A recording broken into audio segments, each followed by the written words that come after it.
ఈ building కొండాపూర్లో leakage అవుతుందని మమ్మల్ని కాంటాక్ట్ చేశారు. టెర్రస్ మీద టైల్స్ వేయించుకున్నారు, బట్ ఎపాక్సీ అనేది లేదు. నార్మల్ గ్రౌట్ పెట్టారు, సో లీకేజ్ అవుతుంది. మేమైతే ఆ గ్రౌట్ని ఇలా కటింగ్ మిషన్తో అదంతా రిమూవ్ చేసాము. చాలామంది టెర్రస్కి నార్మల్ గ్రౌట్ వాడతారు. ఎండ కారణంగా అది పోతుంది.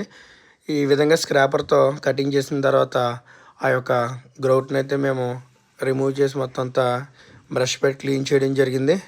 టెర్రస్కి టైల్స్ వేసుకునేటప్పుడు 3 కాంపోనెంట్ ఎపాక్సీ వాడినట్లయితే మీకు లైఫ్ అనేది ఎక్కువ కాలం వస్తుంది. ఈ విధంగా నార్మల్ గ్రౌట్ వాడితే అది ఇలా పిండి కింద వచ్చేస్తుంది. సో మనం అంతా అయిపోయిన తర్వాత ఈ విధంగా వాటర్ పెట్టి క్లీన్ చేసుకోవాలి. ఫస్ట్ అయితే క్లీన్ చేసుకుంటే అక్కడ ఉన్న డస్ట్ అనేది మనకు పోతుంది.